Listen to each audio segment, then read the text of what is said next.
Bonjour, Didier Mulnet, Université Clermont-Auvergne, programme FECODE RENIFED. Dans cette vidéo, nous allons nous intéresser à l'ODD, l'OPDD 13 sur les changements climatiques, toujours en partant des compétences pour aller au contenu et aux enjeux éducatifs.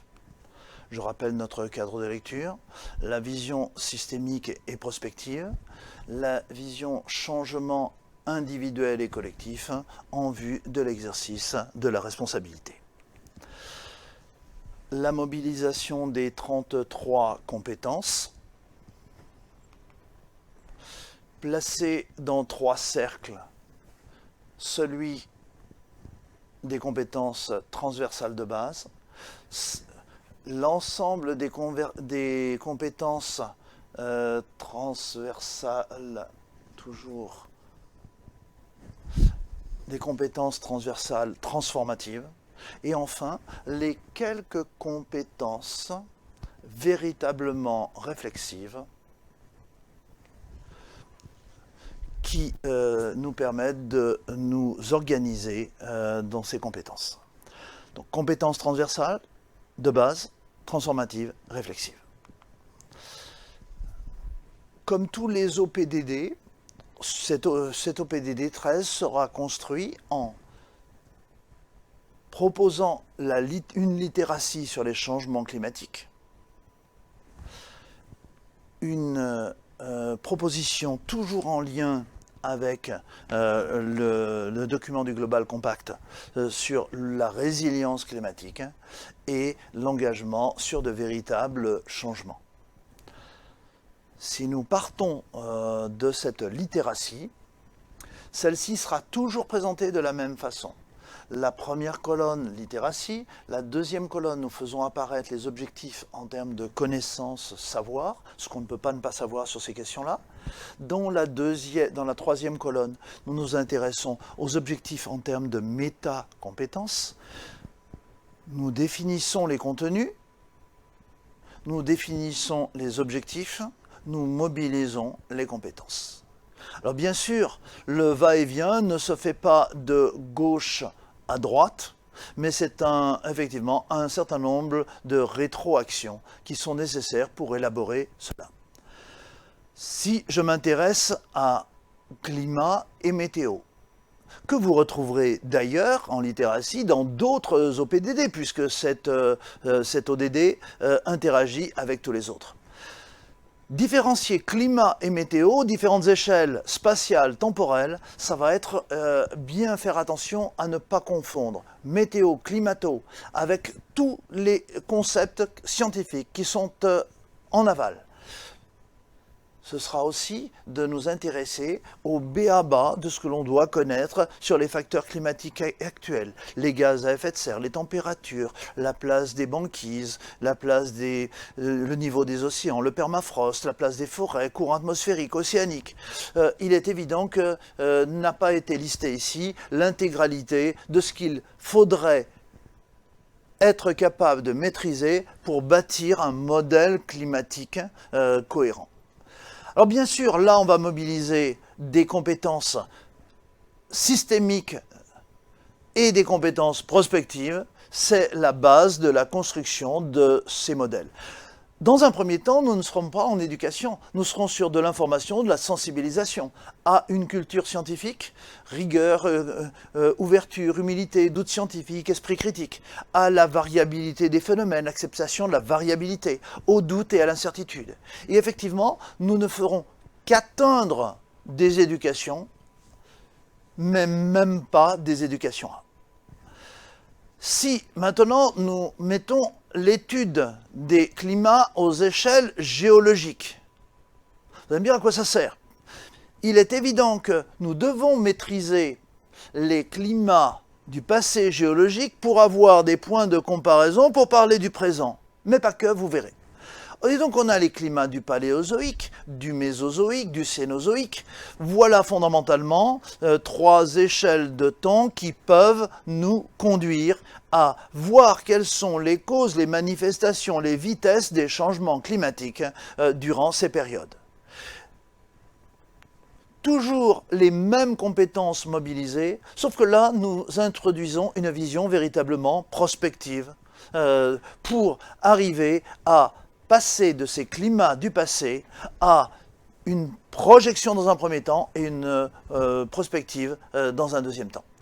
Former, éduquer à une culture scientifique, bien sûr, éduquer à une vision systémique prospective, éduquer à l'incertitude, mais en élargissant nos champs de réflexion. Nous allons aller à des climats du passé, à des climats aux échelles historiques.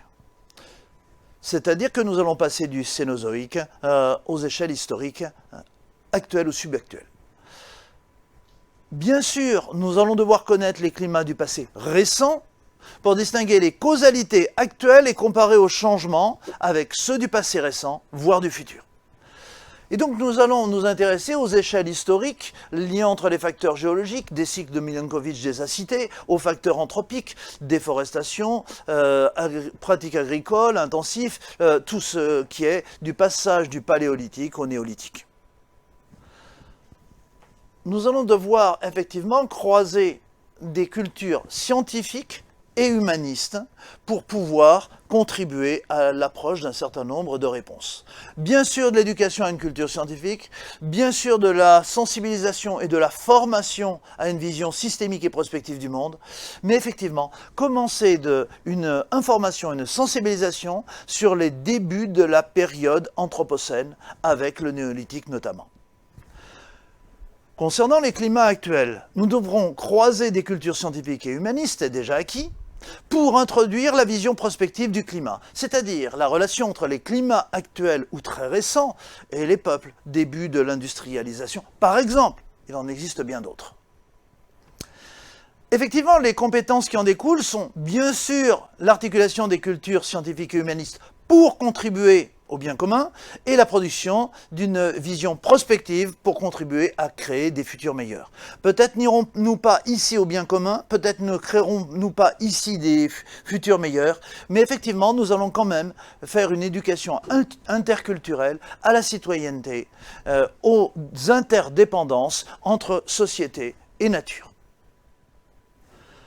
Toujours dans cette partie sur les littératies, l'entrée dans l'Anthropocène va nous amener à nous intéresser au concept d'Anthropocène, critères, définitions, croisements disciplinaires, incertitudes, controverses, évolution de la biosphère et du climat entre le paléolithique et le néolithique, importance relative des différents types de causes, évolution actuelle, intensification, industrialisation, nouveaux modes de production, de consommation, y compris le numérique. Dans cette partie-là, extrêmement résumée, nous intégrons effectivement les visions changements individuels et collectifs. Nous serons sur effectivement toujours de l'information, la sensibilisation, de l'éducation pour se situer en Anthropocène. Nous ne sommes pas encore en train d'éduquer en Anthropocène. Nous sommes en train simplement de se situer dans l'Anthropocène. Nous allons faire de l'éducation à la paix, à la citoyenneté, à la solidarité. Nous allons éduquer à la transition et au vivre ensemble. Prospective pour le futur. Ça va être de comprendre les modèles scientifiques climatiques et analyser les scénarios.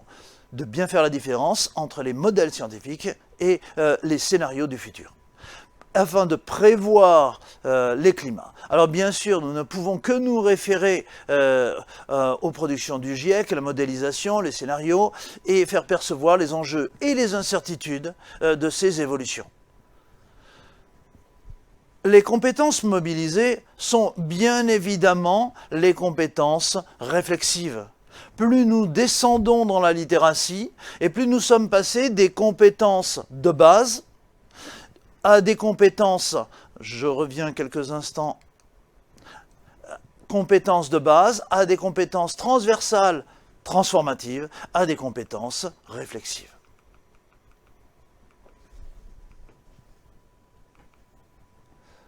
Pardon, j'ai été trop loin.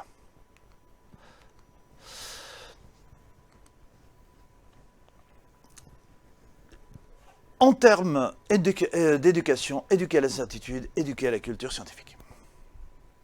Si maintenant je me pose la question de savoir ce qu'on y peut. Qu'est-ce qu'on peut faire dans l'action? L'augmentation de la résilience climatique, c'est-à-dire peut déjà s'appuyer sur s'adapter au changement climatique à court terme dans les années à venir. Nous avons mis une liste énorme d'adaptations. Ces adaptations, effectivement, nous devons en faire l'information. Nous devons sensibiliser à un certain nombre de facteurs de risques, à un certain nombre d'enjeux. Nous devons faire des propositions disciplinaires, interdisciplinaires. Que ce soit la hausse et l'augmentation des écarts de température, la fonte du pergisol, la question de la fonte des glaciers et des banquises, l'élévation du niveau des mers, l'acidification, l'érosion des côtes. En milieu terrestre, la vitesse d'avancée des isothermes qui va plus vite que ce que ne peuvent faire les espèces animales et végétales, le glissement progressif des forêts tropicales humides vers des forêts plus sèches, la destruction, l'appauvrissement des sols, perte de matière organique par exemple, la chute potentielle de certaines ressources agricoles stratégiques, des bouleversements agricoles liés au changement, des questions d'impact sur la santé, les maladies respiratoires, parasitaires qui évoluent, la question des impacts sur les déplacements des populations, les questions des perturbations sur le fonctionnement des écosystèmes, du renforcement des capacités d'adaptation des écosystèmes et de nos modes de production, la limitation des effets négatifs, des inégalités liées à ces changements. Voici une liste énorme, non exhaustive, puisque nous n'avons mis ici que quelques éléments. Alors, pour en arriver là, il faut effectivement avoir mobilisé le bloc des compétences centrales. Mais en fait, il va falloir avoir mobilisé le bloc de presque toutes les compétences transversales transformatives à différents degrés. Et là, on a deux choix. Soit on fait le choix d'une éducation par, on se sert de ces questions d'adaptation pour faire une éducation par, une éducation à, qui sera faible, une éducation par l'environnement, par la santé, par les risques, par la citoyenneté. C'est un premier choix. On peut aussi faire le choix d'une éducation pour. Bien sûr, cette éducation pour va proposer des adaptations. Elle ne sera pas véritablement forte, mais elle sera déjà un tout petit peu plus engagée. On peut donc faire une éducation pour, sans être forcément dans des formes de rupture. Si maintenant, toujours dans la résilience climatique, je m'intéresse à l'impact des changements climatiques sur les autres ODD. Il est une évidence que les changements climatiques prennent en compte les compétences changements individuels et collectifs, systémiques, responsabilité. Mais ça nous amène à croiser l'intégralité de tous les autres OPDD. Les 16 ODD autres sont mobilisés. La prise de conscience de l'impact des changements climatiques sur les questions de pauvreté, faim, santé, égalité entre les sexes, inégalité, paix et éducation. 6 ODD mobilisés. La prise de conscience de l'impact des changements climatiques sur les questions de gestion de l'eau, de l'énergie, des modes de travail et d'industrialisation, d'urbanisation, de consommation et de production. 5 autres ODD. La prise de conscience de l'impact des changements climatiques sur les questions de gestion, de respect de la vie aquatique et terrestre, 2 ODD. La santé, un autre. Ce bien-être de l'ensemble des êtres vivants sur Terre. Soyons clairs, cet OPDD module l'ensemble de tous les autres OPDD. Et effectivement, il va reposer sur des compétences transversales de 2 natures, mais il va mobiliser bien au-delà des contenus liés au changement climatique sensu stricto. Et donc on va devoir informer, sensibiliser aux relations entre les différents ODD. Il est une évidence que extraire le changement climatique de l'ensemble des 17 autres ODD serait complètement ridicule. Formation à une vision systémique des différents ODD. Dans chaque ODD, il y a une dimension climatique. Éducation au choix, respect, écoute. Éducation interculturelle. les changements climatiques ne sont pas vus de la même façon dans les différents pays, selon les mêmes conditions. Éducation à la consommation, parce que posons-nous très clairement la question. Les changements climatiques, in fine, dès l'instant où ils sont anthropiques, ont une cause majeure. C'est la question de la consommation des hommes. Effectivement, voir les risques sur la santé, épidémiologie, alimentation, etc., voir les risques, c'est n'en voir que les conséquences. Et nous ne pourrons pas ne pas traiter d'éducation à la responsabilité. Alors, toujours dans cette question d'augmenter la résilience climatique, on pourrait déjà atténuer les effets en mobilisant des compétences en termes de changement individuel et collectif afin d'exercer notre responsabilité. Et là, effectivement, nous sommes en train d'atténuer. Donc nous allons réduire l'effet de serre et les émissions anthropiques, lutter contre la déforestation, désertification, destruction des écosystèmes marins, montagnards, améliorer les modes de consommation, de production, de commercialisation. Proposer des perspectives de géo-ingénierie jusqu'à de l'ingénierie écologique, à de l'efficience énergétique, de l'efficience agricole. Oui, effectivement, nous sommes là dans l'atténuation.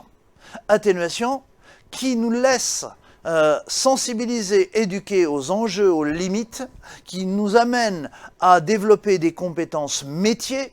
Et là, nous ne sommes pas forcément dans l'éducation, mais nous pouvons être dans la formation à des compétences métiers, car un grand nombre de métiers dépendent de cette nécessaire atténuation. Éducation sur de nombreuses thématiques, pour éclairer les choix, mais on reste toujours dans de l'éducation faible. Et ce n'est pas une critique. Nous sommes dans une éducation à la transition. Ce n'est pas une critique, car de toute façon, il faut bien le faire, même si, intimement, nombre d'entre nous sommes conscients que ce n'est pas suffisant. Nous venons d'envisager les mesures d'atténuation. Mais ces mesures d'atténuation ne sont, de l'avis de nombre d'entre nous, pas suffisantes. Et il va falloir s'engager dans de véritables changements sociétaux. Des changements globaux, nécessaires, avec un degré d'urgence qui peut varier selon l'appréciation des différentes personnes et de nos représentations sociales sur ces questions. Éclairer les enjeux essentiels, permettre de faire des choix, exercer notre responsabilité.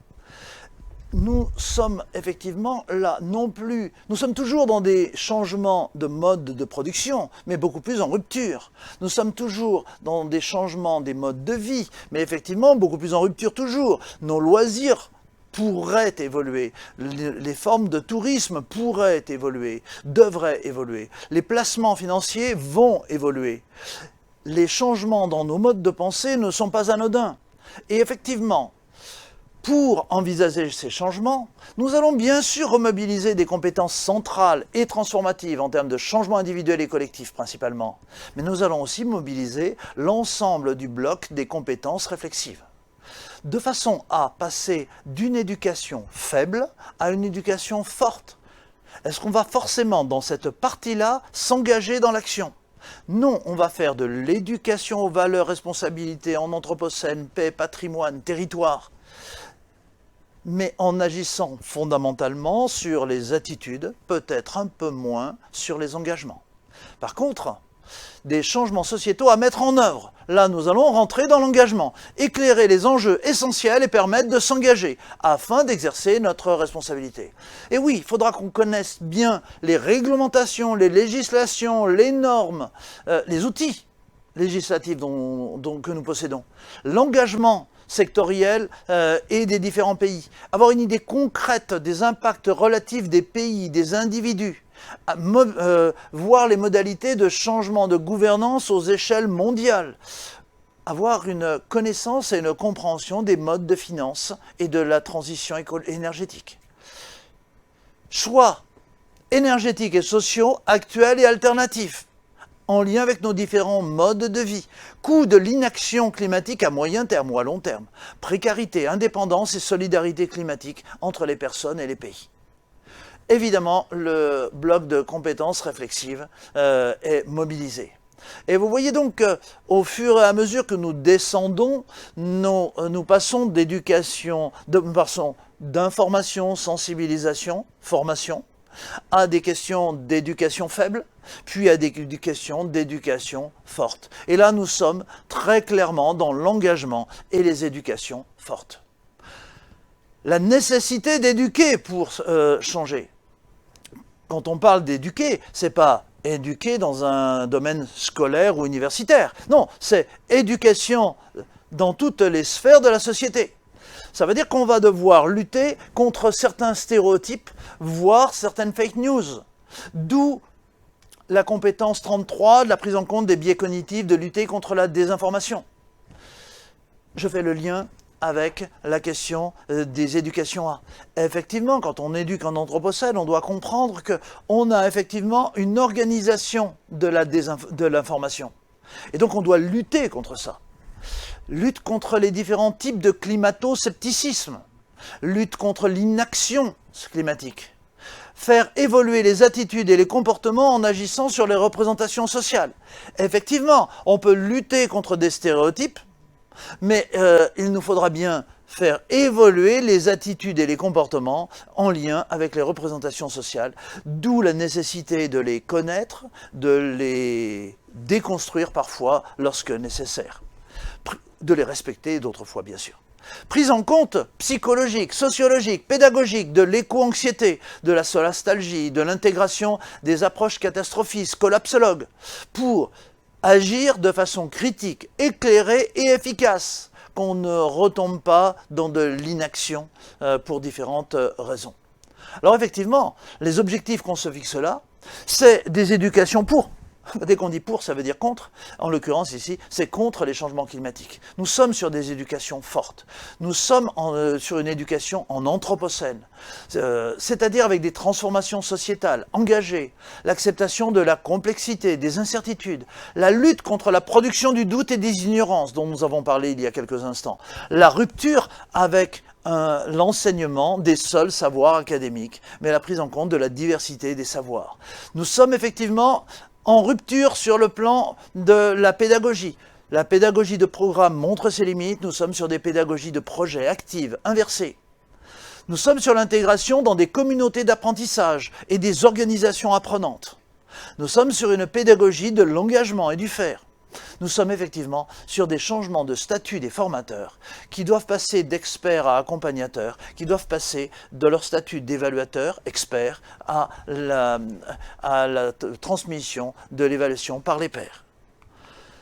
Pour résumer ceci, les compétences et métacompétences nous permettent effectivement de construire une littératie minimale, présentée ici de façon extrêmement succincte dans le temps imparti, d'augmenter la résilience climatique. Nous rentrons donc là dans des compétences réflexives, puis des compétences véritablement d'action, mais d'action réfléchie, pour s'engager dans de véritables changements. Merci de votre attention. Au revoir.